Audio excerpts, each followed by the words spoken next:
Okay. For the record, we are interviewing Mr. Harold Doley for the Midlow Center on October 12th, 2016. Mr. Doley, do you consent to this interview? Yes.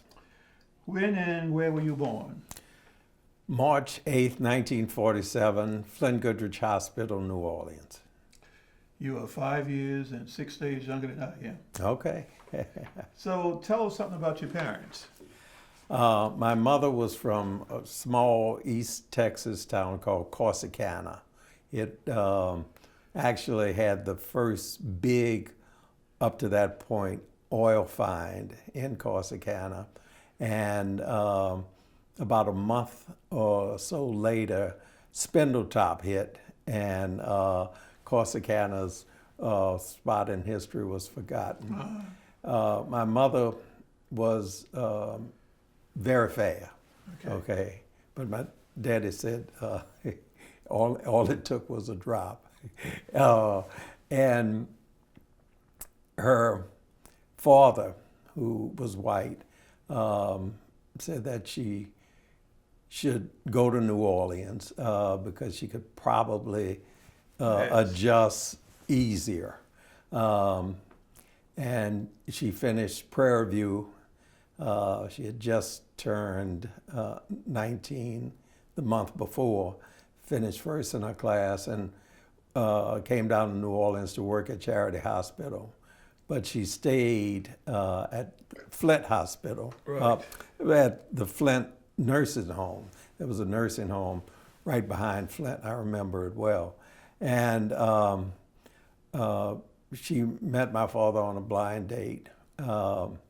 And he saw her, and his first question to her is, "Are you colored?" And she said, "Yes." He said, "Okay, I'm going to marry you." And 6 weeks later, they were married. You're kidding. I'm telling you. And they were married for 40, almost 50 years. Wow. My father was from New Orleans, grew up on Upper Line Street. It was, Oh, you in Uptown now? all my life. Wow. Yeah, I know you're the Ninth Ward. Downtown. Yes. But he went to Xavier University, and he went all the way for 3.5 years. And he got a job with the WPA making twice what his sister was making teaching school. Oh, yeah. So he never, he didn't finish at that point, and went back. The dean went on his WPA job and told him, who's a nun, told him either he promised he was going to come back and finish, or she was going to stay on his job. So he made the promise, and he went back and finished Xavier. And he went into the grocery business. We had several generations in the grocery business. They had a grocery store on Upper Line Street. My grandfather had been killed in a train wreck. It was interesting that my great-grandfather was college educated, and his sons said they could make more money not being educated, so they became Pullman porters. Which was one of the best jobs a black man could have at that time. Cash money. Yeah. And during the Depression, what happened,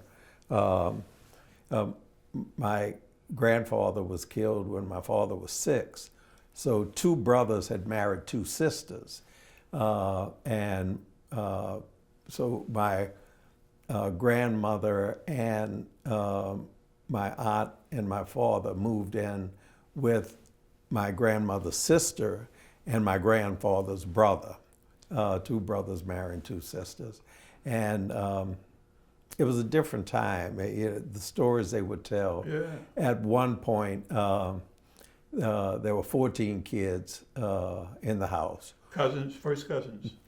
Mostly first cousins. Yes, yes. And then you had a couple of double first cousins and what have you. That's right. But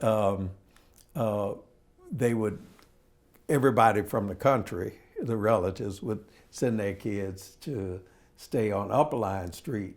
and the day school closed, they got on a train and went out to Thibodeau, where the family farm was. The operator of that farm was a man named William Lawless. He is. So he's kin to the famous Lawless? Yes, yes. He basically sent his brother to school, who was Alfred Lawless. Right. Alfred Lawless became. The school was named for him in the Lower Ninth Ward. That's right. Alfred Lawless was the first black congregational bishop. Okay. They called them superintendents back then. And his son, Theodore Kent Lawless, became renowned as a dermatologist and a philanthropist. There's a high-rise building in Chicago named for him. He was quite a businessman. Lawless Chapel is his. The Gentile Gardens he built. And that was after he had left here? Yes, yes. He lived in Chicago. I ran across something which was interesting. He was a Phi Beta Kappa. Okay. And when there's a elite section of Phi Beta Kappa, I've forgotten what it is. And he leads the elite. Yes. The true intellectual plutocrats, if you will, the creme de la creme. And, but that was, most of those 14 became school teachers. And my father worked in the grocery store until one Sunday morning he was reading the paper, and he read where Winn-Dixie had bought a square of ground 5 blocks from our store. And he told my mother, he said, my business is over with. So he went back to Xavier and qualified to teach, and taught school after that. Did y'all have any relationship with the farm? Did you bring in food from the farm to sell in the grocery store? Not really. Not really, okay. Because it was just too far to, Right. that was,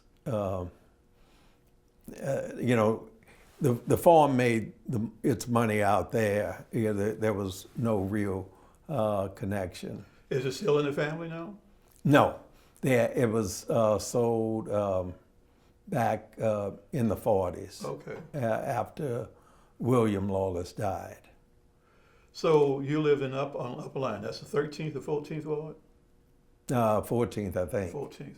So. But that was my father's home. Okay, but where did you grow up? I grew up on General Taylor Street. Okay. General Taylor and Willow.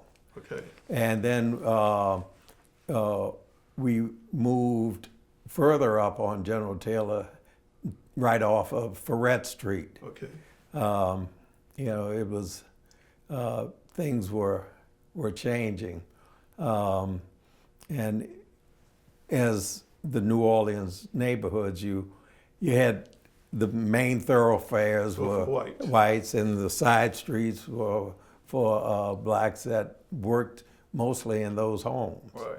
But when we moved up to the 2400 block of General Taylor, it was a mixed neighborhood, but within a small, short time, it was all black. Well, that happened in the Lower Ninth Ward. I grew up in a racially mixed neighborhood until after the Brown decision, and I didn't realize it at that time.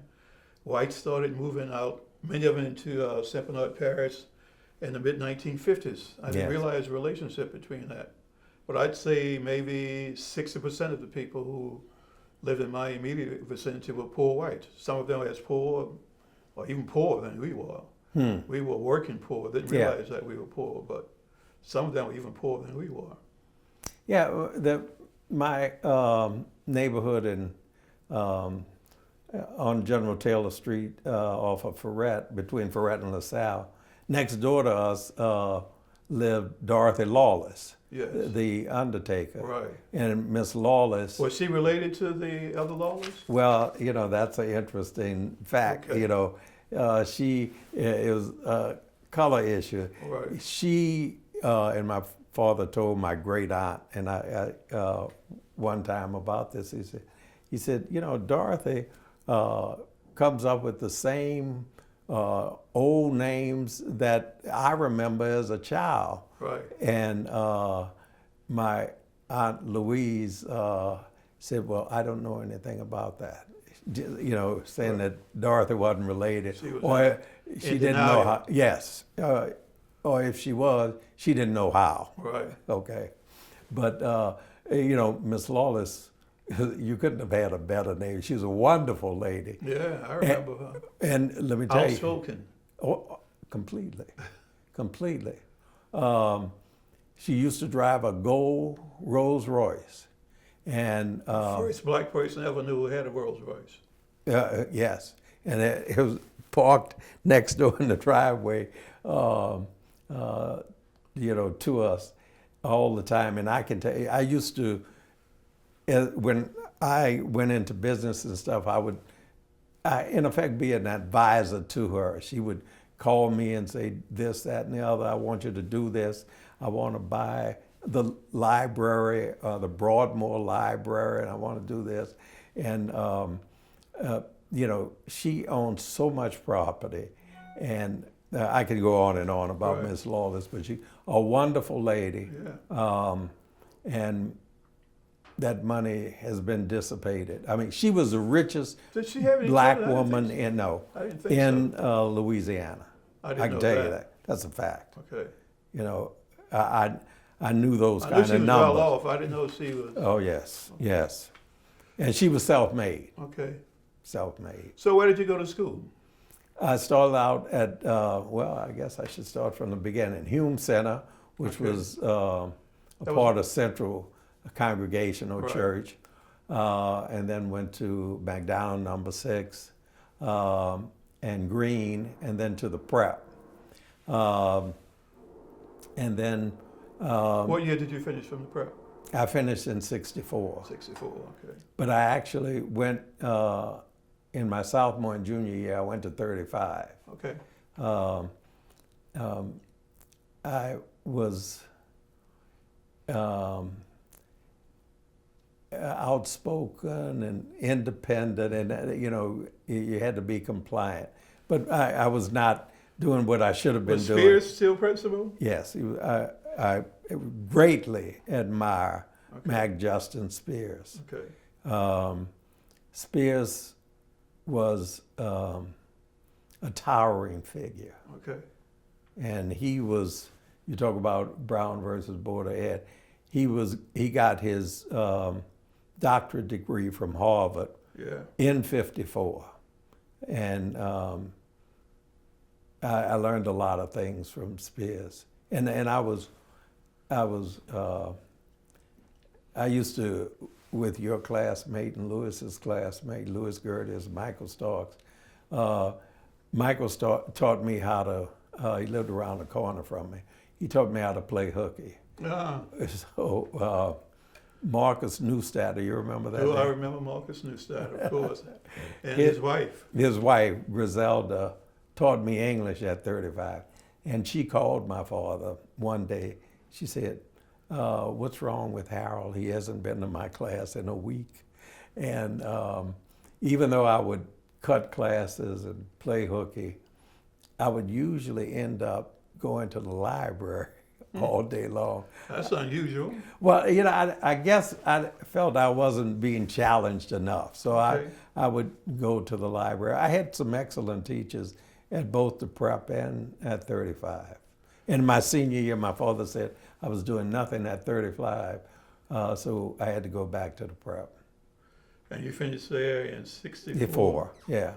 Then you went to Xavier University. Yes. Were there any high school teachers, college professors who had any particular impact upon you? Many, Okay, many. name a couple of. One was Carol Chauvin. He was an unusual man. He very good Catholic. He taught at Xavier in the morning, 8 to 10. He had a law office and a CPA office, and did very well. He lived on St. Charles Avenue. Wow. And in the evenings, he went and taught law at Loyola. Wow. Never being compensated. He he told me one time that the worst thing ever happened to him at Xavier. The nuns wanted to thank him, so they said, "You won't accept any compensation. Tell us what your favorite meal is, and we're going to have that prepared for you." He said he sat there eating that meal, and he tried to figure out what the meal had cost him in terms of opportunity and not being compensated. If he would have been compensated, what would it have been? And, he was dealing with meals less than a penny. But that's the way he Get thought. his reward in heaven. Yes, yeah, absolutely. And his wife taught Latin at Newman. Okay. Yeah. So what impact did he have on you? Why were you enamored with him? He rode me like you would not believe. Okay, so he pushed you. And I would go to class late. He started class before 8 o'clock. Okay.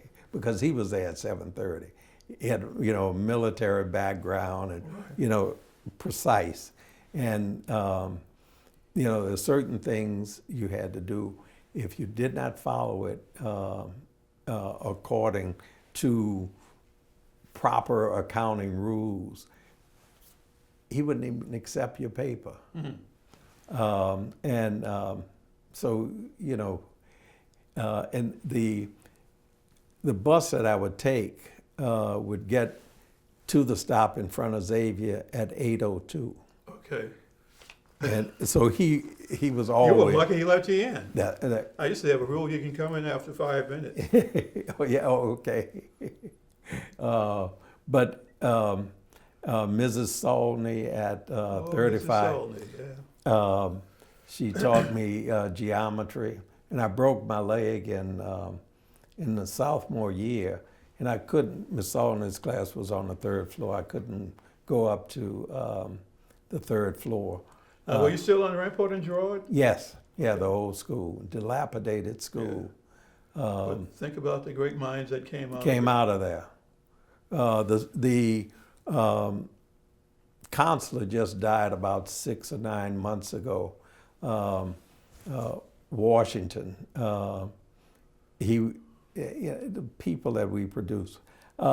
This man was a counselor at 35, and over his period of time there, over half of the young men that graduated from 35 went on to college. Mm. And when they created the board for the Black Merit Scholars, what do they call them? National Achievement. Achievement. He was on that national board. Okay. And he was married to a cousin of mine. Okay. But, he would just talk to me frankly. And he was another pusher, which I truly appreciated. Was Sister Madeline still principal at the prep when you were there? Yes. She was the reason why I went to 35. Oh. And then she, my father had a rule that I have a younger brother, 3 years younger, that you either went to camp during the summer, and we would go to camp up in Illinois, or you would go to summer school. So I hated camp. So I elected every summer to go to summer school. My brother elected every summer to go to camp. I went to camp once, Camp Henry Horner, and I said, never again. but and then I matriculated to Xavier University, majoring in account. I had a double major, accounting and business administration. Now, man, this is the mid-60s. What did you expect it to do with major in accounting and business at that time? There weren't that many fields open to blacks except for a handful of insurance companies. Who else used black lawyers? The one or two credit unions that we had at that time. Yeah, we didn't even have a black bank here at that No. time. United Federal, I think, had just opened in 65. Yeah, I used to work and I would take my money to United Federal. Before that, my father, we had an account with Progressive Bank, which Oh, yes. they had a They had it in the Monday. school system. That's right. Every Monday morning, you would put you could put money into Right. your account, your savings I account. often wonder what happened to the little money I had in there. That's a good question. Well, it became Bank of New Orleans. Bank of New Orleans. And when I one day, they would keep the window open at Bank of New Orleans right up the street from 35. And I would go there and put my money in there because they were open for the school children until 4 o'clock. Okay. And I went there, and United Federal had just opened. So the lady that was at the window, all the other windows were closed, it was just for the school kids, this particular window. And, I guess a few minutes before 4, and she told the lady at the next window, she said, "Look at here, and look at where he goes to school." I was out of there. I went to United Federal and made my deposit there. That was their loss. Well, time teaches you a lot of things. You have different experiences. United Federal became United Bank. Right. I became the largest stockholder in United Bank, and we merged into Liberty while I was the largest stockholder. Okay. So when you got out of Xavier, where did you go to work? Well, in 9th grade, the summer before entering 9th grade, my family took a vacation. We'd take a vacation every August, and we went to New York. And that was the summer before the presidential election, Nixon versus Kennedy. 1959. 1960. 60, yeah, 60. Yeah. And so we visited Wall Street. And I always wanted to figure out how to make money because this was something that interested me.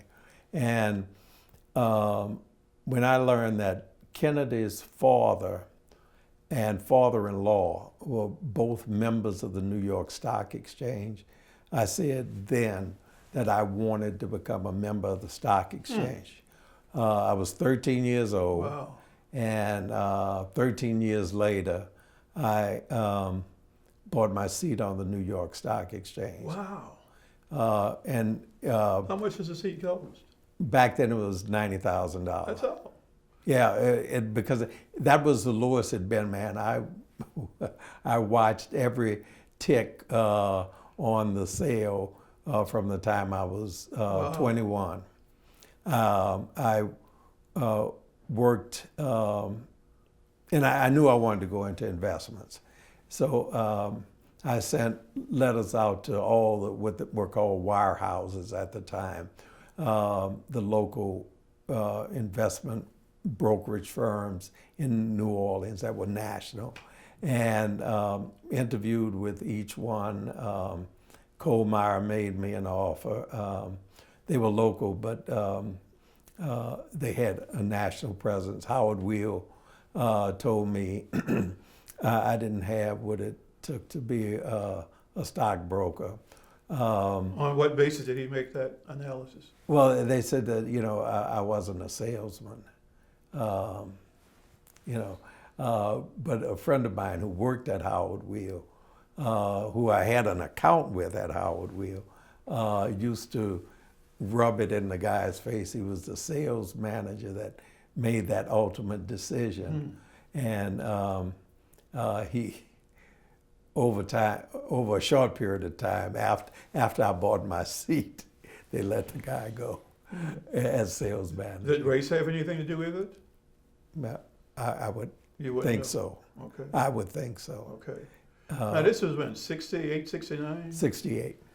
Because, let's see, my wife finished from Xavier in 69, and they were out-of-state companies recruiting people. She went to work for Blue Cross Blue Shield in Minneapolis.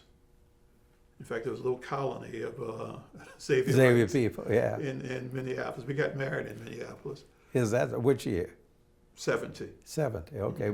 My wife was an exchange student from Xavier at St. Kitts in Minneapolis, St. Paul. Right, well, it was outside of, Right. but in Minnesota. Yeah. I don't know if you remember Alton Gasper. Yeah. He was yeah. my best man. Okay. Yeah, Alton died unfortunately after Katrina. Is that so? Well, was Gasper my classmate? No, or he the was year 62. behind? He was that much older? Okay. He was Okay. valedictorian of his class in 62. Went to College of St. Thomas in St. Paul and never came back. Okay. Stayed in Minneapolis the rest of his life. Yes. So you went to work here in New Orleans. Yeah, I trained in the New Orleans office and in New York. They sent me to New York for a training program. And I also interviewed with Merrill Lynch in New Orleans. Okay. And dealt directly with Darwin Fenner. Okay. Okay, is the name of the firm, and it's still the real corporate name, is Merrill Lynch, Pierce, Fenner, and Smith. Right. And Mr. Fenner was the largest individual stockholder at that time in Merrill Lynch, and he ran the New Orleans The office. National? Yes, Wow. he was the I largest. know he was rich. I had no idea. Oh yeah, he was very rich. Okay. And the largest stockholder of Merrill at that time was the Dartmouth Endowment. Okay. Real quick questions, statements about Mr. Fenner. He told me, he said, look, I don't hire anybody right out of college. He said, but what I will do, I will hire you and train you over a 3, 4, 5 year period, and you can move up. I don't hire anybody under 25, unless it's a particular military experienced person. But when I was treasurer of WYES, there are many interesting stories about him. He was trying to get a good picture on his TV screen. He was watching something on YES, and he called down at the station, and he said, I want to talk to Bill Hart, who was the president of YES. And they said, okay, we'll have to have him call you back. He's not here. And he said that he would, Bill Hart called him, and Mr. Fenner said, I can't get my TV to work right. What's wrong? Is there something at the station wrong?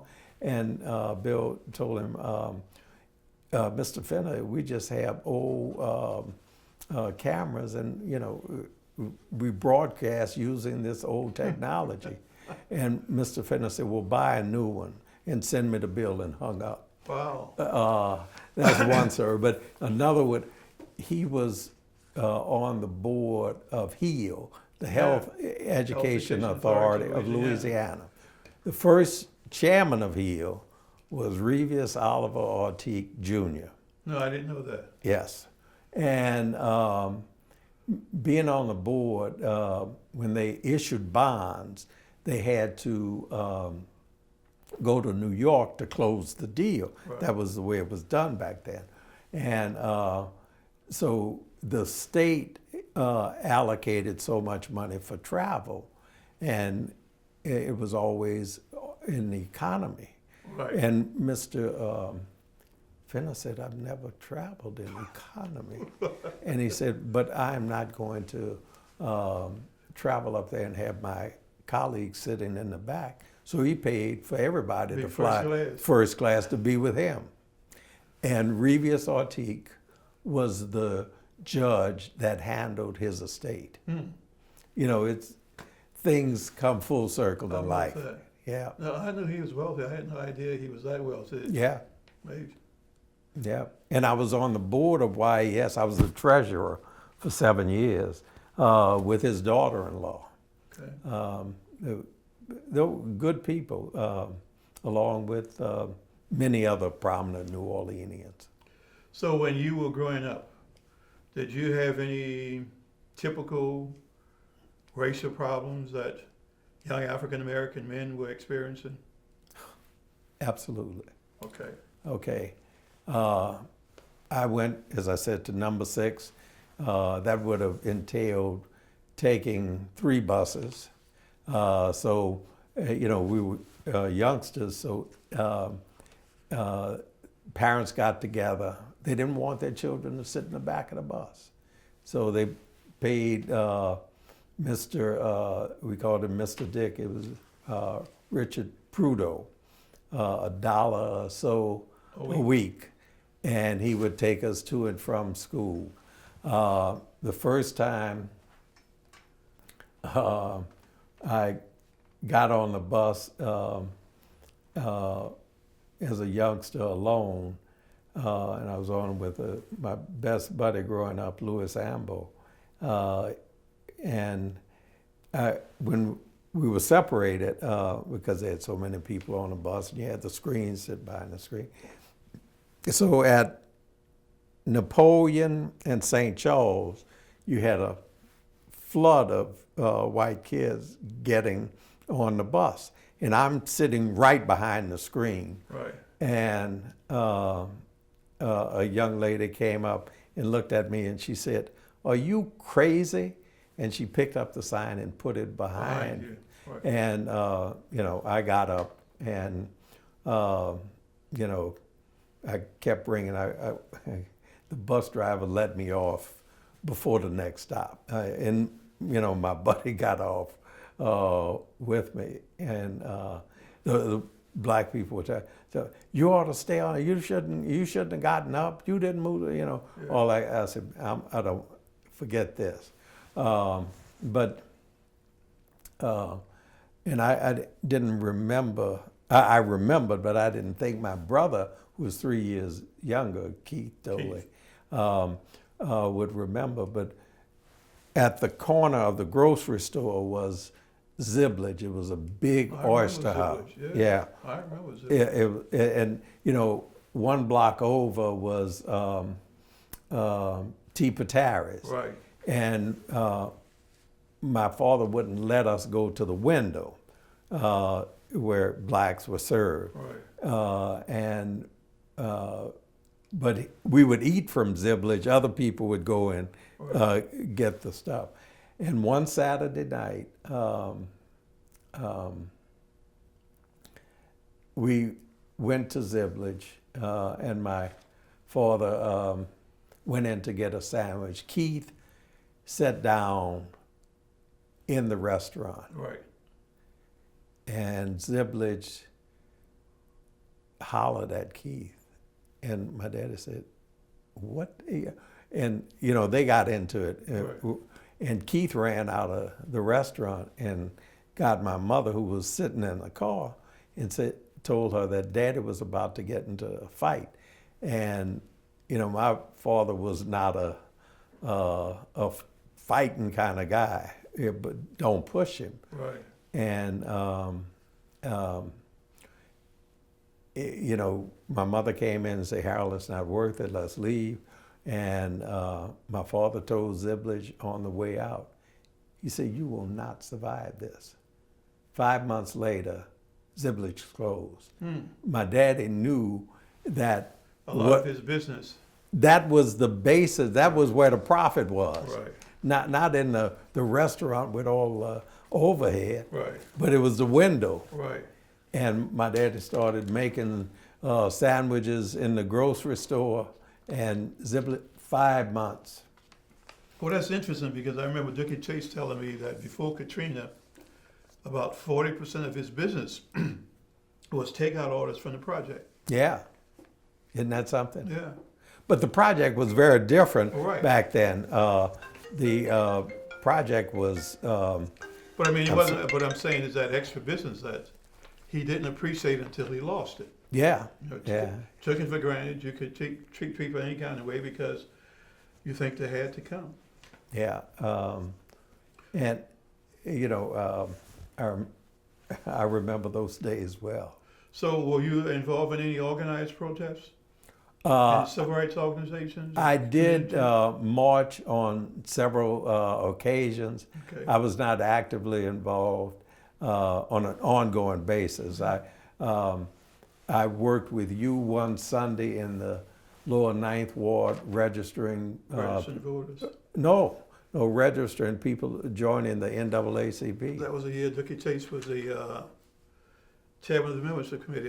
Judge Okay. Morial was president. Okay, You got a good memory. That's over 50 years ago. absolutely. Yeah. I was. I'm sure I was in high school. Yeah, you had to be in high school. When I did that. But you know, I remember you as the stalwart of. I was president of the youth council. Yeah, and for years. 6 years.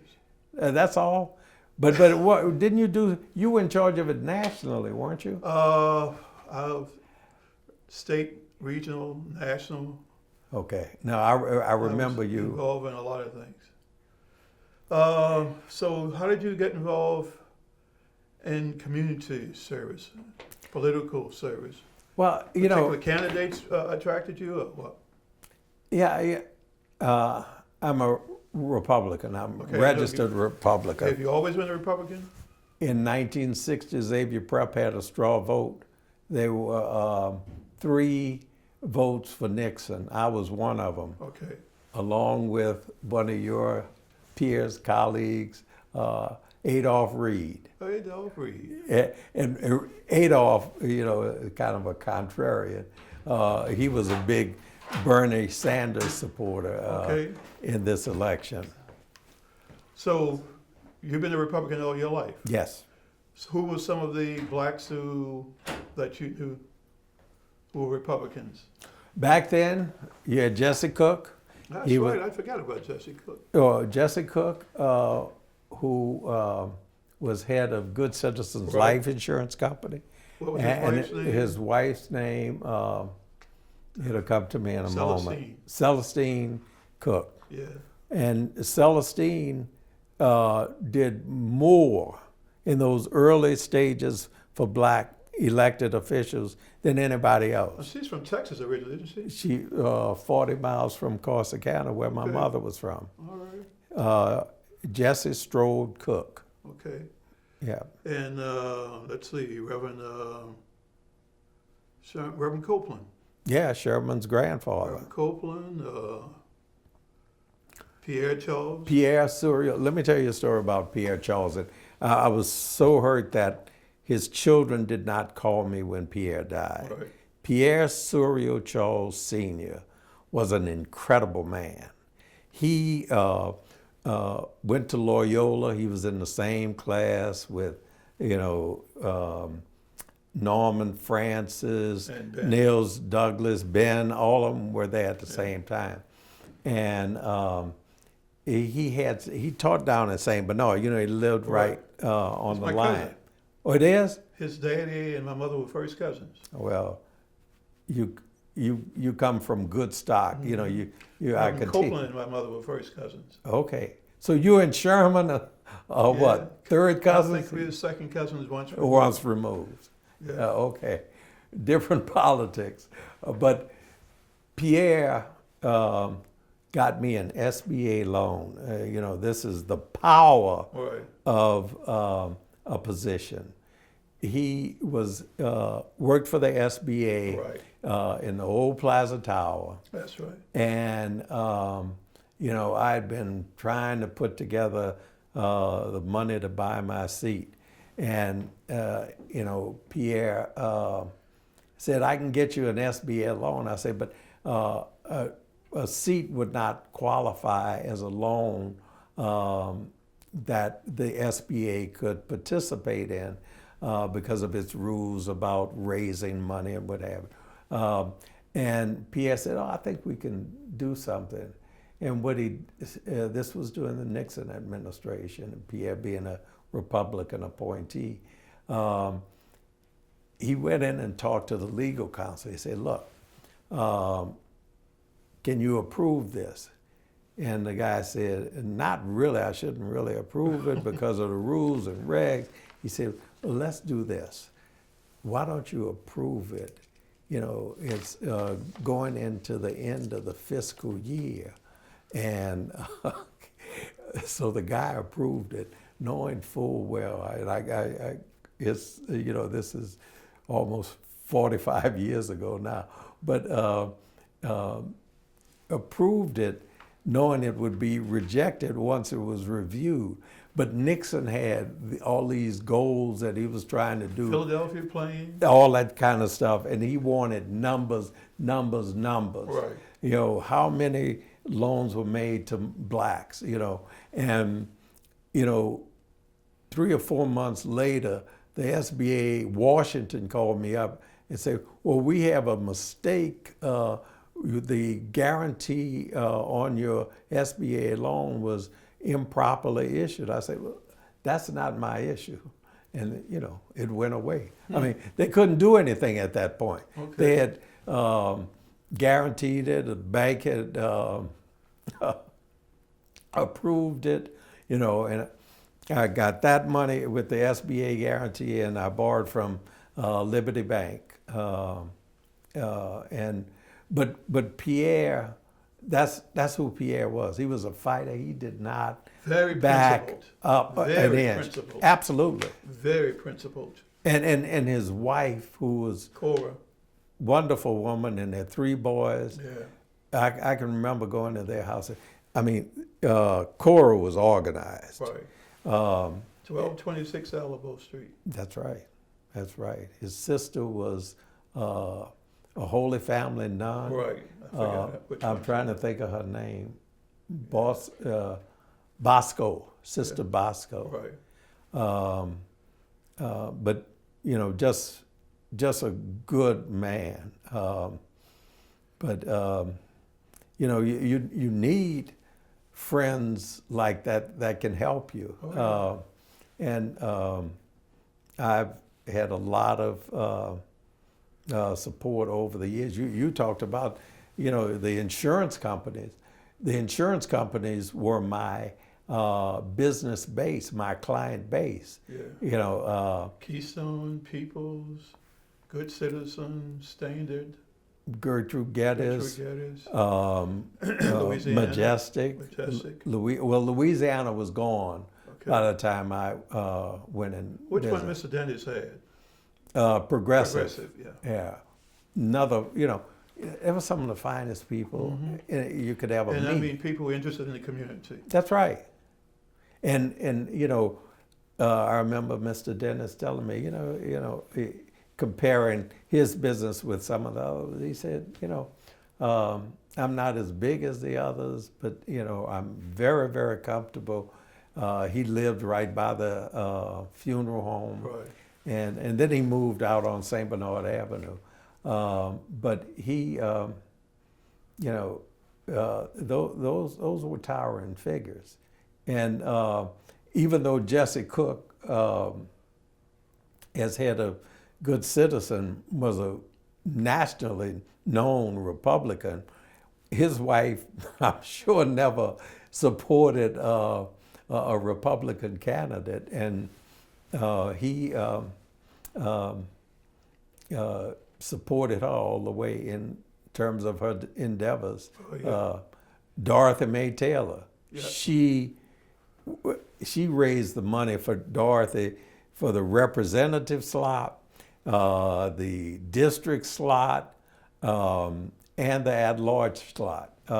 She was right there, right? And when Miss Cook, Celestine Cook, called you, you took her call right away. Because she had that card file. That's right. She had that card file. Everybody, That's right. if you had any kind of influence, she knew about you. That's right. And she pulled you in. And people didn't tell her no. Oh, no. No. But, you had, at that time, in the those insurance companies hired blacks. Right. Okay, and you're right. Where could you go with an accounting degree? You had few options. Yeah. But back then you did have a lot of black-owned businesses, grocery stores, drug stores, Little restaurants, some of the finest food you'd ever want. tailors. On and on. Kitchens. We had a separate community, all inclusive. You could do and buy, if you wanted to buy a suit, you could go to Claude's and buy a suit. Oh, yes. I mean, you had everything except a bank. And because every time there was an effort to start a bank, the white banking structure would tell the blacks, you don't need to, we work together, anything you've ever asked for, you get out of this bank. And then suddenly we had two, but what happened to the Republic? It didn't last very long, did it? Didn't last long at all. No. You had, that goes back, Republic was the outgrowth of the Piedmont Investment Corporation, which I was a member of as a very young. Ortiq was chairman of Piedmont. And you had later Rudolph McLeod got involved, and his partner was Horace Bynum Sr. Right. And when McLeod used the auspices of Piedmont and broke off and said he was going to do the bank himself. And I filed suit against him in a derivative stockholders action with Louis Gerdes as my attorney. We filed suit against the comptroller of the currency to enjoin him from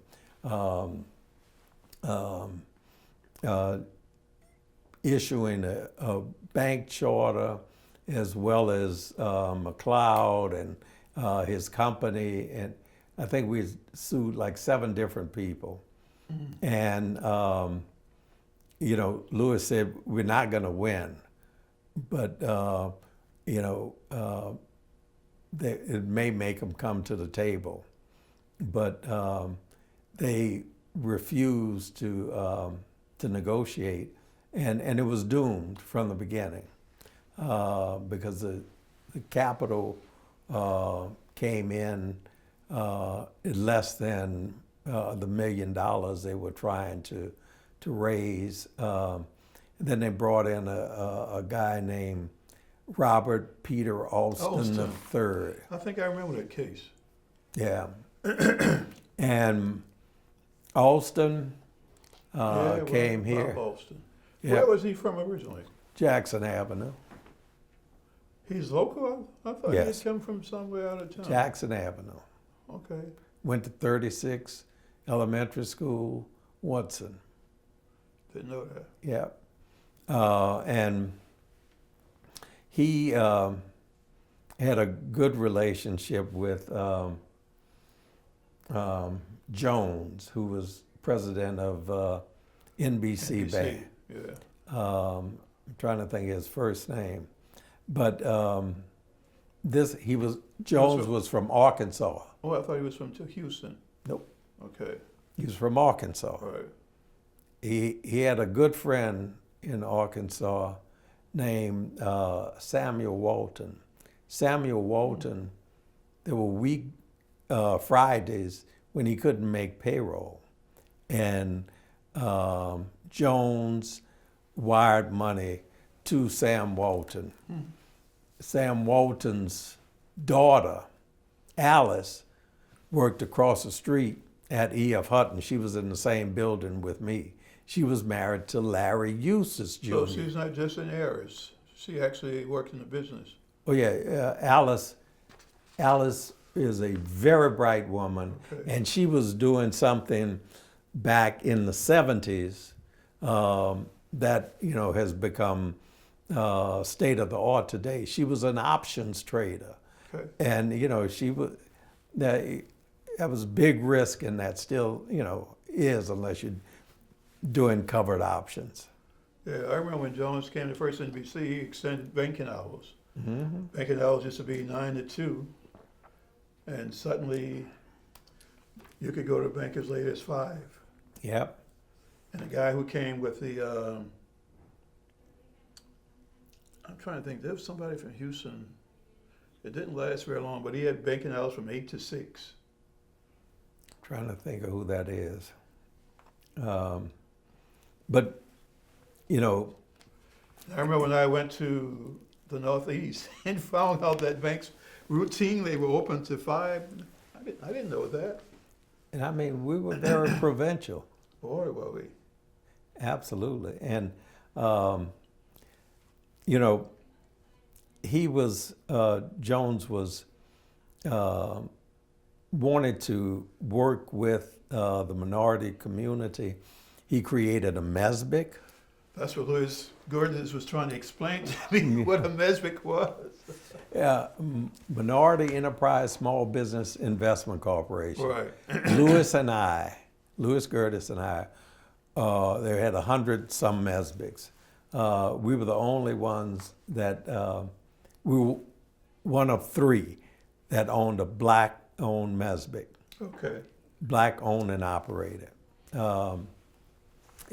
One of the worst investments I ever made because we were regulated to death. MESBICs don't exist anymore. I didn't think so. Don't exist. And the whole purpose in the MESBIC was to, be an equity thrust in black business. Were they under Commerce or Treasury?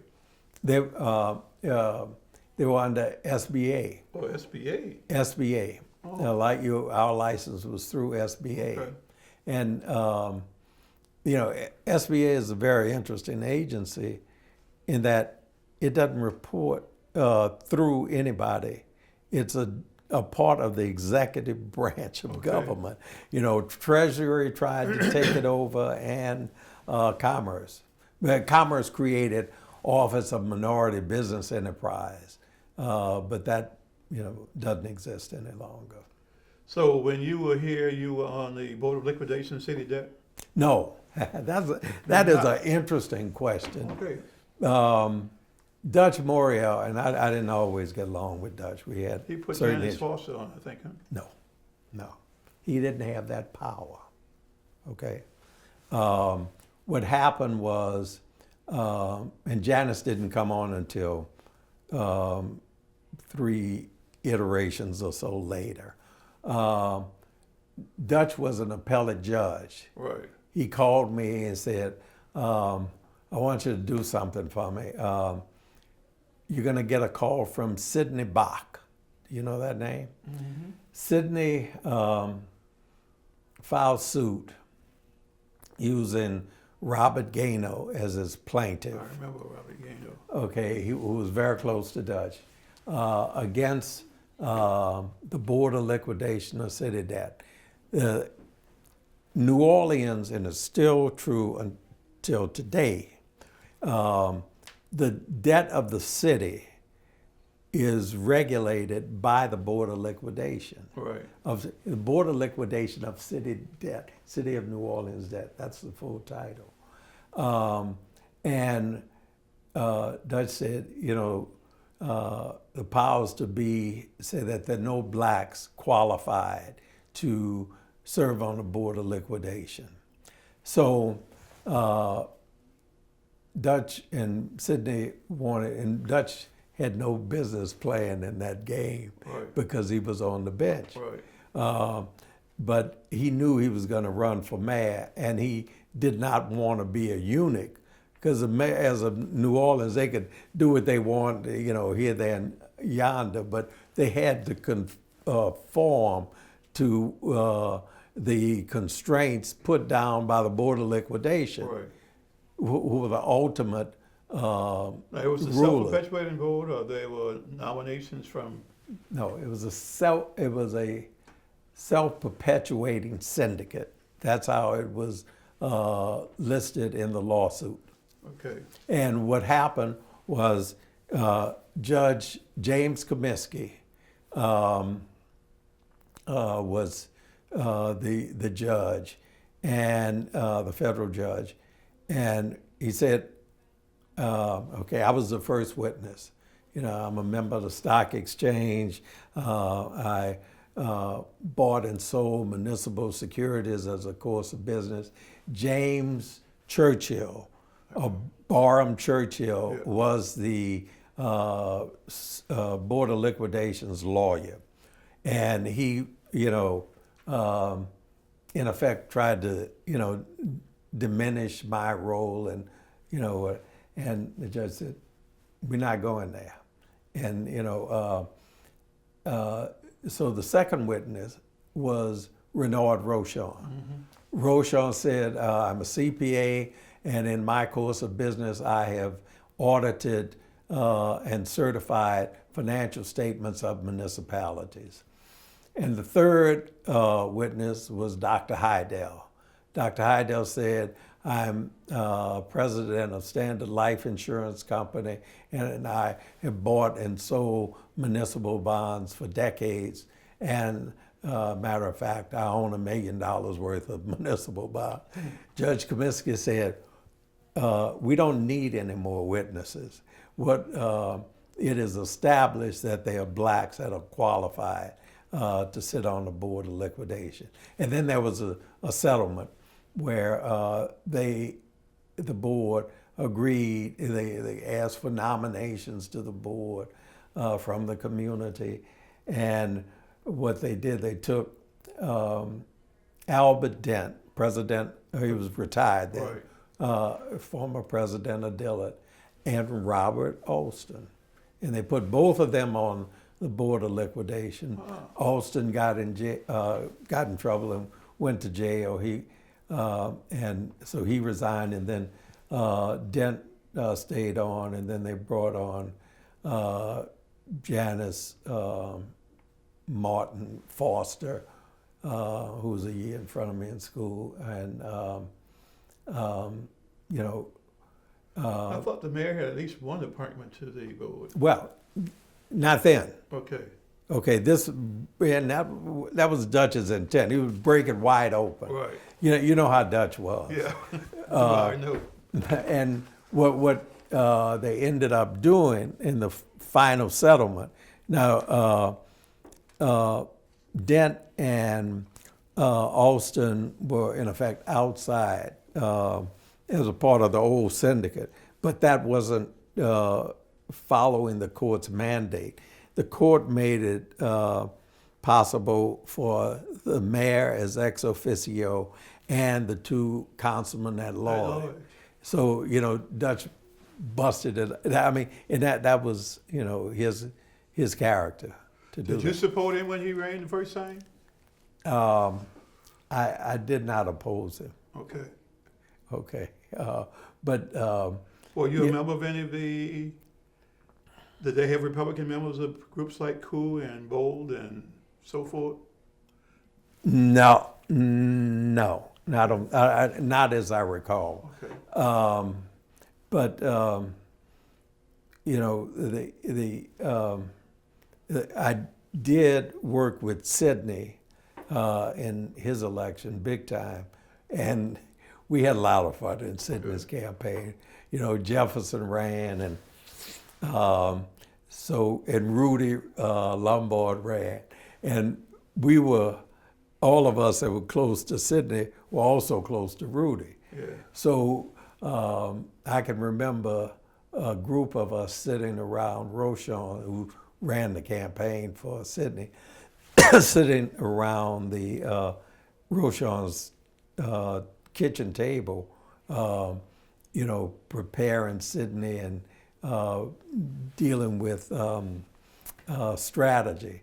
One was we had Rudy to ask a question in the first debate with Jefferson, what Phil Johnson was moderating, and Rudy said,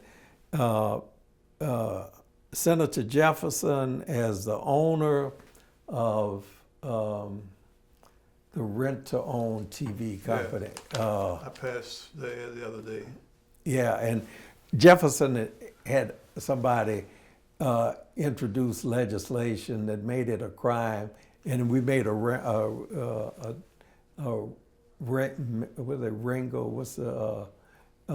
political kind of rhyme to music. Jefferson made it a crime if you didn't pay your TV bill on time, which said if you didn't pay on time, you became a thief under state law. And Phil Johnson leaned over, I forgot who he leaned over. Renko, I think that's Renko. Yeah. Phil Johnson leaned over whomever was sitting next to him, and he looked Jefferson in the eye and said, "You own Remco." Yeah, Remco. And he said, "Yes, I'm very proud. I'm a businessman." And I mean, it was downhill from there on.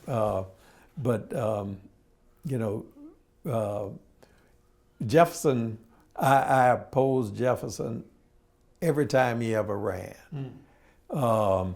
He was listed in the phone book living in New Orleans East, and he was running in an uptown Senate seat against Fritz Egan. No, not then. I thought he always lived up there. No, he lived in out in the East, and then moved up on Marengo Street. But and he was running from and that I'm sure you've gone into the Moriel Daly or Daly Moriel lawsuits about not really living in the district, Right. but and he found the right district. It was majority black, but the people uptown didn't want him. The political people, because he was a true outsider. He came from Lake Providence, Louisiana. Yeah. Worked for Bennett Johnson. You know how he got to Harvard? I'm gonna tell you how William Jefferson got to Harvard. He had applied. He was a senior at Southern University. He was the president of the Student Government Association. He was married to Andrea Green, who was homecoming queen. She was Miss Southern. Yeah. Okay, and Harvard sent a young man from New Orleans to interview prospective candidates for the law school named Louis Gerdes, who was there getting a master's degree in corporate law. And he gave the okay to hire, to accept Jefferson, because Andrea talked to him. She knew him from UNO. She knew, and they actually dated at UNO. You probably remember that. Louis and I flew up a couple of times. He's going to Harvard, I'm going to Lehigh. Yes. Now, Braden went to Lehigh too, didn't he? Mm-mm. He went to Lamone. Lamone, yeah. Louis Louis doesn't like to fly even until today. He doesn't, okay. No. He probably last flew 40 years ago, but really? Yeah. But those were very interesting times, and was the first black appointed to the state mineral board under Treen? Treen. Yes. Okay. I was What was your relationship with him? I was a fundraiser, and I on his finance committee, and you know, Jefferson was in the Senate. I had opposed him in his Senate elections, and Treen appointed me to an off-session appointment, and so that was for a year, and I knew because I had a encounter with Jefferson and Brayton where they said, you're not going to get on the mineral board. That was before I was appointed to it. We're going to stop you unless you pledge allegiance to us. And I looked down, and there was a line in the cement, and I said, man, there's more than separates us other than that line. I will never pledge allegiance to you, and Treen's gonna appoint me. And, you know, I use those two guys as leverage. What Jefferson did with Treen, he went into Treen and said, if you appoint his law partner, Trevor Bryant, to the mineral board, he would give Treen his vote. And, you know, John Cade, who was Treen's executive director, uncompensated, his office was right next to the governor's office. Right. So when I had to meet with Treen and everything, I would always meet with John Cade. So I told Cade, I said, look, I know the deal with Jefferson and his vote in the Senate, and I know what that means to you. I don't want to impede your legislative agenda, but what I do want is the recommendation of the governor, the party, the national representatives. Each state has two in each party. I'm trying to think of committee members. Yes, national committee member. Yeah. I'd like their support for an appointment in the Reagan administration. I'd been a Bush supporter, and you know, on the state mineral board, I chaired the royalty accounting committee, and the James Watt, who was Secretary of Interior, I remember interviewed me, and he said he wanted me to run this new agency that he was creating, the Minerals Management Service. And, you know, it was accounting. I studied accounting not to ever practice accounting. I studied it as a tool for investment purposes. So when, you know, he said, all this, you'll be tracking royalty to federal Indian lands in the outer continental shelf on an accounting basis. I said, you know, I'm not interested in being an accountant. So 2 or 3 days later, he called me back and he said, Secretary Watt called me back and said, look, what we're looking at doing is putting the whole, not only accounting function, but the cash function, where you would be in charge of leasing and actually collecting through the agency. Wow. So what was created then was, and it's been broken up since, but the second largest income source to the U.S. government, second only to the Treasury. And I was the founding director of MMS. Wow. Now, I heard to be on the mineral board, you had to be at least a $10 million year. No. That was a common saying. If you were on the mineral board, you had to have some wealth. Well, let me tell you this. If you look back at the history of the mineral board, some of the great wealth in the state was created from the mineral board. Okay. Win or lose? Win or lose, which is for edification, Texaco Oil Company has the largest oil and gas lease in the world. It's state lease, Louisiana state lease 340. Okay. And that lease, and there's a little function that your cousin used with the school board. They'd get a purchase number, and then they'd put all kind of transactions through that number. What they did, they got one state lease, and state lease 340 is all over the state of Louisiana, where Texaco. So they wanted to be grandfathered, had all the provisions they needed to operate. I thought Shell was larger than Texaco. Not in. I'm talking about one. This is one state lease. One lease, okay. Which, if you look at. So you're saying it's more than one site? Oh yeah, it's. I don't know how many sites. 64 parishes, and every parish can issue oil and gas leases, but Orleans. Right.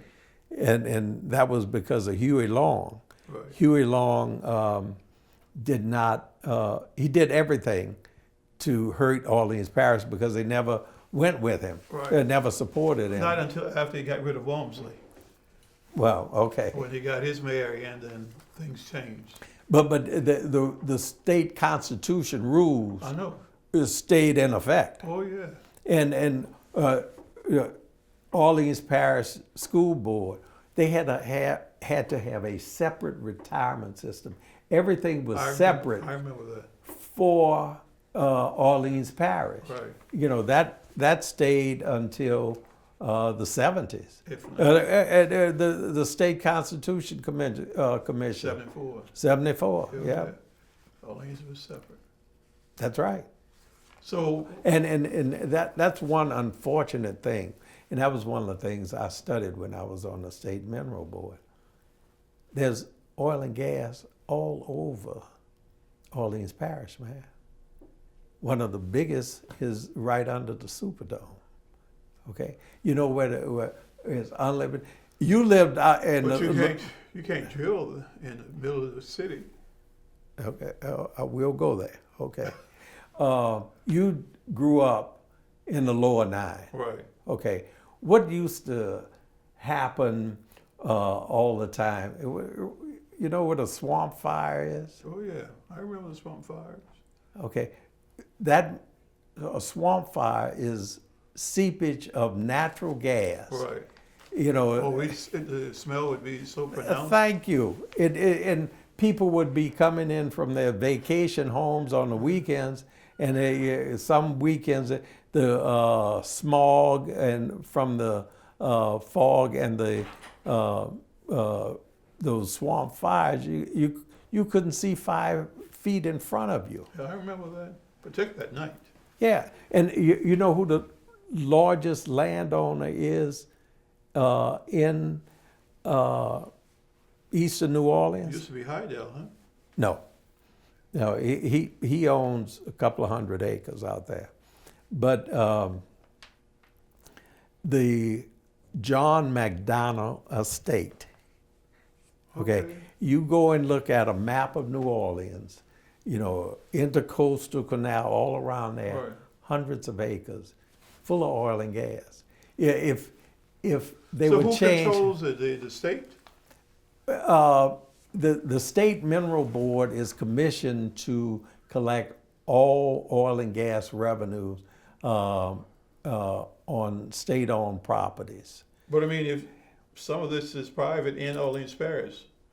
Yeah, So who but gets the revenue you from it? can't drill. You can't drill.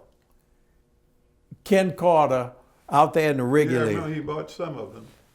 There's one oil well that pumps in Orleans Parish. It's in the Wrigley's, and they put it out there illegally. And you know, every time somebody raised a question, you know, those concerns went away. But it's grandfathered in by now, huh? No, it's illegal. But the thing is, whoever opposed it politically got bought off, I assume. It was never, opposition was never brought to fruition. But isn't that a loss of potential revenue by not drilling?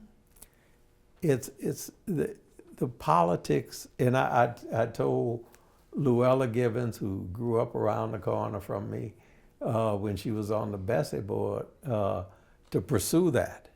I talked to Dookie Chase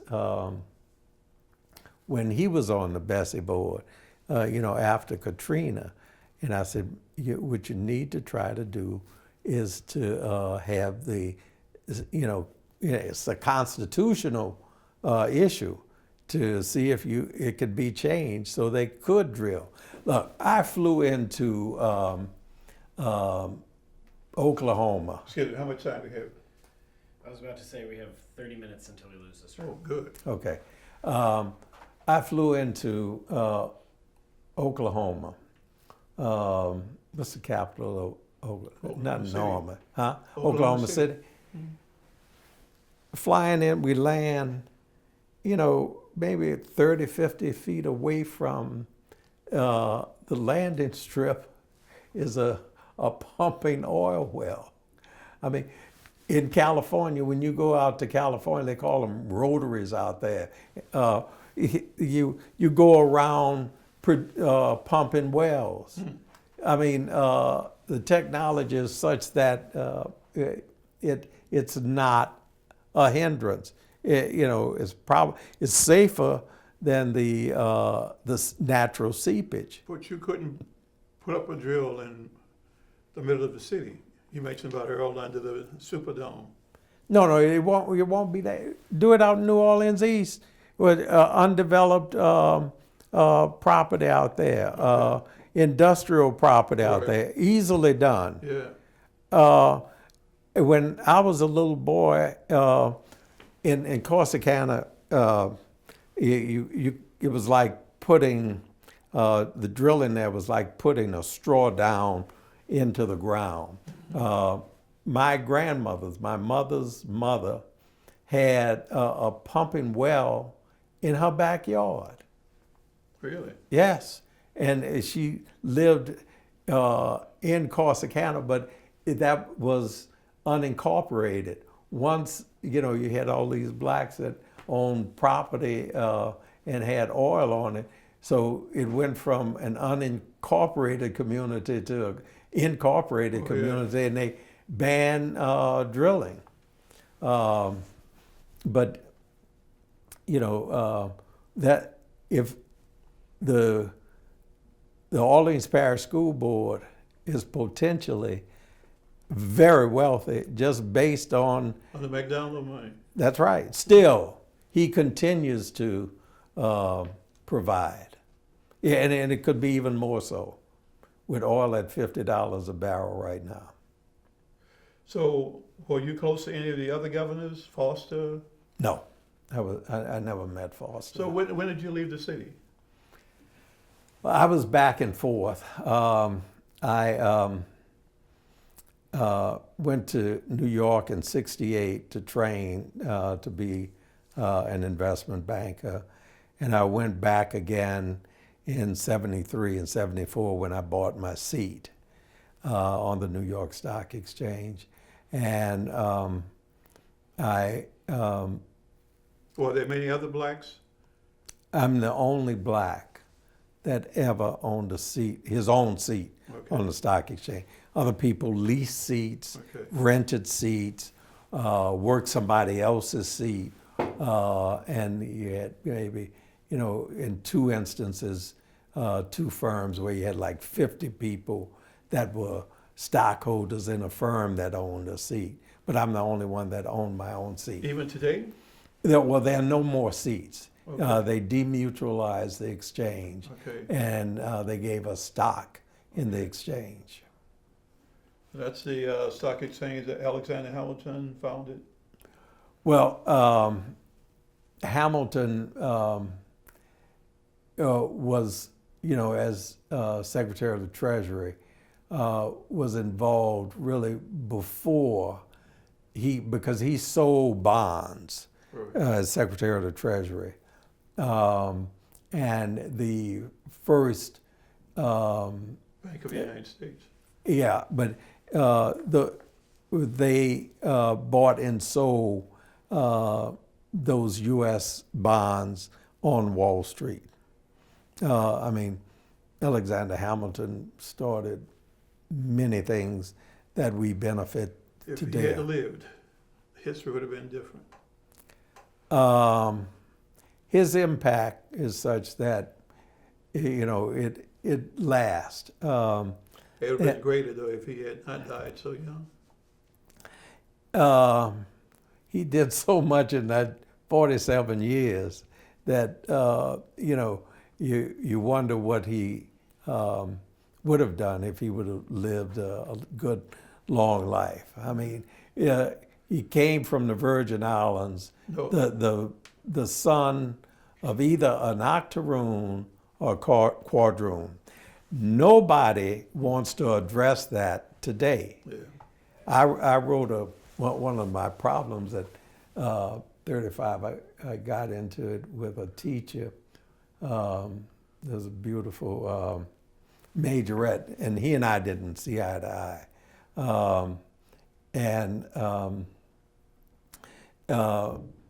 He required American history. You had to have American history to graduate Right. high school. So you had to submit a paper. And he told me, he said, unless you submit the best paper I've had in the 30 or 40 years I've been teaching, you're not going to pass American history. And I submitted him a paper, and it was so good that they sent it to the school board, which was right up the street. 703 came around to that. And the head of history for the school board said that my paper was equivalent to Master thesis. that's yes, sir. And what I discovered was that Hamilton was black. But he was a staunch abolitionist, unabashed. Yeah. I mean, His experiences, I mean, which is different because a lot of people would have run from that. absolutely. And he took the licks. You know, what did what's his name? The VP candidate. Aaron Burr. Aaron Burr. What was their fight over? What did he really call him? Did he call him just a bastard, or did he call him the N-word too? I don't know, but he called Burr a crook, Mm-hmm. which he was. Yeah. So you were close to Bush 41. Yes. Did you serve in his administration? I worked for him. I was. He had a group called the 100 Black Republicans, and I served. You know, I was on that commission, but I served under Nixon, U.S. Department of Education, Marine Cluster Group, which went into the Ford administration, and then under Reagan, I was the founding director of the Minerals Management Service in Interior. How long did you stay there? A year and a half, and then I was appointed U.S. ambassador to the African Development Bank and Fund in Abidjan. It was our first entry into the African Development Bank, which was a bank, a regional multi-lateral development bank created by the African countries. Oh, I thought that was United States. Like I thought it was modeled after the Export-Import Bank. No, So that was not a United States initiative? African, all the way. Started in 1964. After World War II, the U.S. and the Allies created the World Bank, created the IMF, later created the Inter-American Development Bank Right. that Morrison was Right. in charge of, created the Asian Development Bank, the European Bank, but by and by, they forgot about Africa. See, So- that's why I thought they had. No, So no. that was the Africans themselves. The Africans in 1964 created the bank. And we, the U.S., did not join the bank until 1983 when Reagan was president. And I was being considered for the ambassadorship of Kenya. And Bush 41 had a candidate for it who was also an African American, a retired admiral, PhD, linguist, but my boss, Jim Watt, and Bush were always at odds because Watt raised more money than Bush did, and that was unheard of for a cabinet member to raise more than a VP, a sitting VP. So Bush called me and he said, Harold, look at the African Development Bank. I know you want to be an ambassador. I know you want to go to Africa. He said, this is designed for you. And he was absolutely right. When I was a little boy, my grandmother lived across the street from the Mitchell family. You may know the daughter, Sue Jane Mitchell. Is that the optometrist? No, that's a different Mitchell. Okay. This man was the honorary consul to Liberia, Okay. William Mitchell. His daughter is a renowned artist. God, as well as I know that woman's name. Sue Jane Mitchell, it'll come to me. You've seen her art. Okay. She is famous for her woodcuts. Picasso is only exhibited while alive with 3 artists. She was one of the 3. And the President Tubman of Liberia visited New Orleans. I remember. And he went to, and they had a reception at Mr. Mitchell's house. And, I had the occasion of meeting and shaking President Tubman's hand. And I was so impressed, and it was just amazing how the police were so generous, and they all had on their ceremonial uniforms. And the mayor was there, and all of the big people in town came to shake the hand of this African head of state. And I made up my mind. I said, one day I'm going to be a diplomat. Huh. And I did have that opportunity at the African Development Bank. So how long were you there? Average. I was there 2.5 years. You liked it? I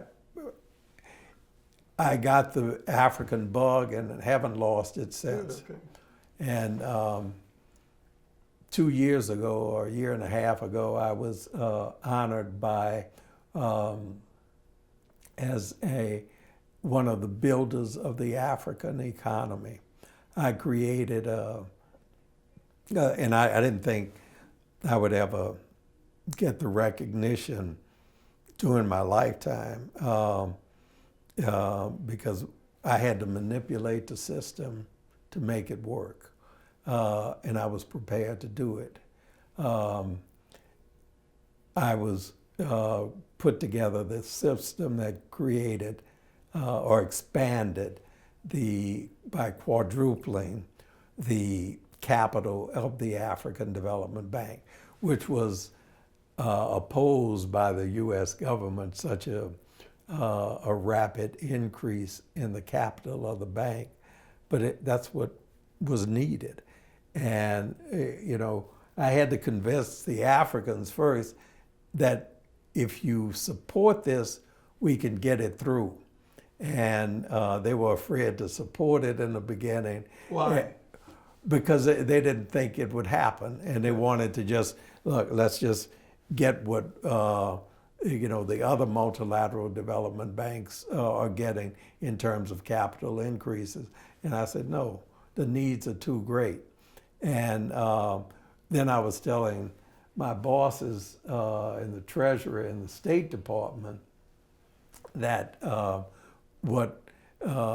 it was a fait accompli that this is what the Africans are going to propose, so we need to be prepared to accept it. And they backed up against that, but in the end, I was gone, but the groundwork was laid. Was South Africa a member at that time? No. Are they now? Yes. Okay. So how many nations are involved? 52. Wow. Yeah. See, all this time I thought this was generosity of the United States, that No. finally was going to do something. No, it's For a Africa. manifestation of racism in the way it was created. Okay. That's something new. Have you been to any of the recent Republican National Convention as a delegate? No, You've never been a delegate? never played that game. That was elected office was nothing that ever interested So you've never me. been interested in elective offices? Never. After seventh grade, I was through. I'd been class president all the years. I think fourth, fifth, sixth, seventh grade, and I learned from my father, who was active in the Young Men Illinois Club for 40-some years. I told my father when I was a little boy, Daddy, how in the world could you be in a club all these years and all your friends in the club, and you've never been president? And he said, fool, if I ever became president, I couldn't control it. Mm-hmm. So that was a lesson for me. I mean, I wouldn't be good, listening to people give me direction that I didn't agree with. I learned that when I went to Boise State. Okay. I'm not as good a politician. I know politics, I can help politicians, but I'm not as good in compromising. No. So No. I'd never run for anything. No, I would not have been good in it.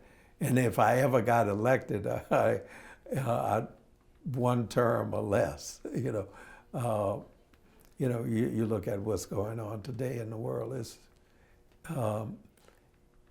Next month, we will have a new president-elect. But the issue with that is nobody wins. If Hillary wins, She's going to win. yeah, but the Republicans are going to move to impeach her, Yeah. which will be a mess. Mm-hmm. And if Trump wins, I don't know what'll happen. He's not going to win. But that reminds me. Hillary. If Hillary was a strong candidate, she'd be ahead by 20 or 50 points. She has so many flaws, but she's going to win. Yeah, I mean, there's no path for Trump. I mean, we are a republic, and if you look at the Electoral College, I mean, it's impossible for Trump to win, I think. It is. Are you still keeping up with New Orleans? To an extent. I wrote a challenge to David Duke. I don't know if you saw it, asking him to take a DNA test, and but he answered me What did he on say? his website. What did he say? He in effect said it doesn't matter if you go back 1,000 or so years, and people have lineage back to Africa.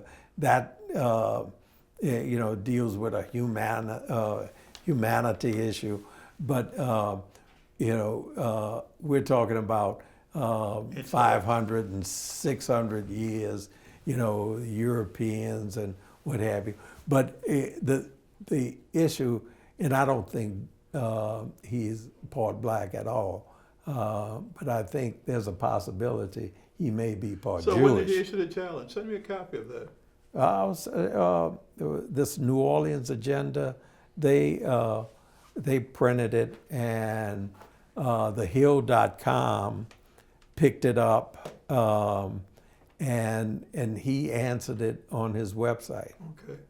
And what I plan to do is, if he is in the runoff, you know, push him on it, and you know, to really just. And we've been here before. Right. Okay. When Bennett Johnston was senator, David Duke qualified against him. And Dutch announced that he was going to run in that. That was right before he died. He died within 3 or 4 weeks after he made that proclamation. Yeah. And the thing is, the polls showed, you know, Dutch would spend money on things that to give him a true picture. And the polls showed that Duke and Dutch would be in a runoff. And that meant that the world would come to support Dutch against Duke. Right. And Mr. Oil and Gas, J. Bennett Johnston, would, you know, come in third. Is he still practicing? I don't know. I don't hear much from him anymore. I assume he's still living. Yeah, but he was Mr. Oil and Gas. When I went to head up MMS, he made it his business to come to meet me. Okay. Was he helpful? He was looking for me to help him. Oh. Just like once I got there, David Treen was running for re-election, which everybody knew was an uphill battle. And he called me, or actually Billy Nungesser called me, and he said, "We need your help. We want a release in the 8G money." That was the Tidelands money, Right. which was a dispute between the federal government and the state government. Going all the way back to Truman's administration. Thank you. And, you know, we have the shortest coastline. We have the oil and gas off of Louisiana, more than Texas. People don't realize it. What happened during the Truman administration was the Louisiana attorneys failed to issue documents in the court case in a timely manner, and we lost our offshore rights because of that. Right.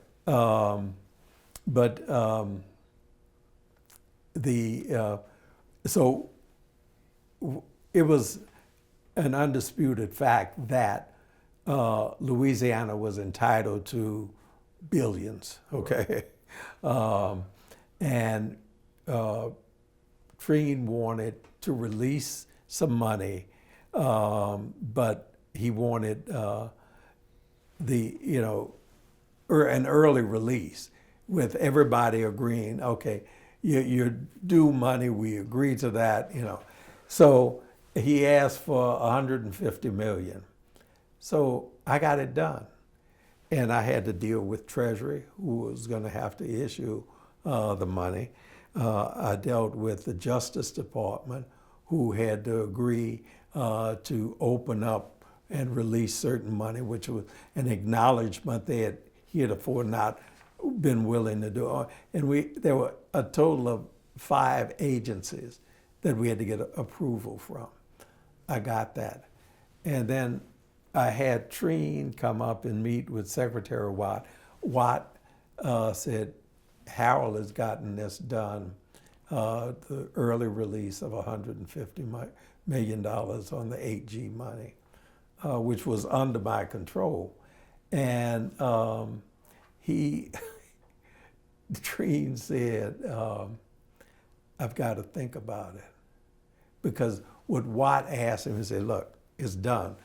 What Watt said, I'm catching hell in the press. Just give me a little good press as you take the money. Give me a positive. Yeah. And Treen said he had to think about it. When Treen walked out of the door, Watt told me, he said, don't you ever bring that man back in here again. And, the whole thing unraveled. But I thought you said Treen was the one who had asked for it. He did. So what did he have to think about? He did not want to say anything good about James Watt because Watt was in the press. Watt. Yeah, well, it was in the press. He was, talked about tree huggers. He was for production, exploration, Right. which was all that was all me, under my directorship. And Treen said he had to, determine how, because he wanted to use that money, Treen did, Right. for Chafalaya Basin and Tensor Basin, all these wetlands. Right. And, Treen didn't know if he wanted to do that. But Treen had, that would have been a brilliant move for him, but he ended up not getting a dime. And, that was the deal of my life. One final question. What do you think about the future of the city? Are you hopeful? Well, I was called into White House personnel under Bush 43 and asked to consider taking over the SBA as the administrator of SBA. And, right after Katrina. I knew the incumbent. SBA had inducted me as their 35th Hall of Fame business person. And, that was a very difficult decision. And, I didn't think, at that point in my life, I wanted to go back in the government. I didn't want to go through, have, all these audits. One of my positions in Africa, I had to go through the audit from hell, where they check each check and deposit individually, and you got to justify it. And I told them I didn't want to. I would have had to go through a confirmation process, and politically, I didn't think, I didn't want to fight with some of the black Democrats like Jesse Jackson. I had gone after Jesse. I created his Wall Street Project. Okay. When he was persona non grata, Hymietown and all Right. that. Okay. One CEO of a Wall Street firm, I said, I want you to contribute to Jesse's talking about doing the right things. And he said, man, you can't bring him to my office. And I said, you got to do this for me. I had Jesse go to their home, and he wrote out a $25,000 check, and then gave him another 25. But Jesse, the things he was doing, and this could be a whole nother session, that I didn't agree with at all. Reducing minority ownership percentage from 51% down to 20%. And I told him, and I was driving down here, I told my wife about this, where I told Jesse, man, you've just decreased black folks from 3/5 to 20%. 20%. And he said, well, And with the merger is very interesting.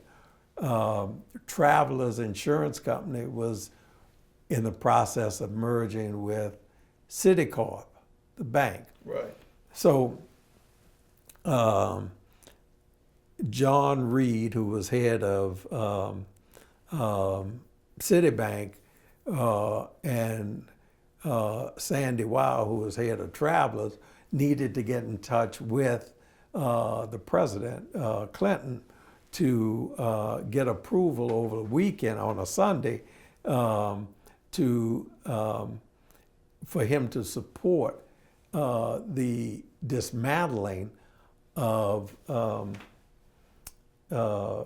the Bill Glass-Steagall. Oh, yeah. Okay, to dismantle Glass-Steagall, which was, quite an effort. So these two people that are very self-important call in the White House, saying we need to talk to the president, and no, they didn't call. The president didn't call back. So Sandy Weil said, "I know what we'll do. Call Jesse," and Jesse called the president and asked the president to call John Reed and Sandy Weil. And they were right. Within an hour, Clinton called him and they got his approval. And this created an incredible opportunity, I thought, for black people to benefit. But what happened was the reverse of that. With the Community Reinvestment Act, CRA, which banks are required to comply with, Right. the CRA commitment went down by more than half. And I told Jesse, I said, man, you can't support this. But he did, and there's a full article on in the Village Voice that describes what I did to take Jesse down. And I told before I started, I went to Jesse's door and I said, I'm going to have an impact on your father's career. And I don't want to do that. And, she understood where I was coming from. And, when he wouldn't do it, I went to Al Sharpton, who I had been given $10,000. And that's who's gone up and Jesse's gone down. But what I told Al, and this was in the Village Voice years ago, I said, I'm gonna make you the man, Al. And that, what Al said? He said, I'm ready. And Jesse made a fatal error in that he opposed the merger of NBC Universal, and Al supported it. Who's getting a paycheck every day? Al has really come out on check. Well, Jesse is a survivor. How much time? He is absolutely a survivor. Okay, we're out of time, but we needed more time. I thank I told you. it would be It's an quickly. honor It's a to privilege. be considered to be a part of your oral history project. Well, but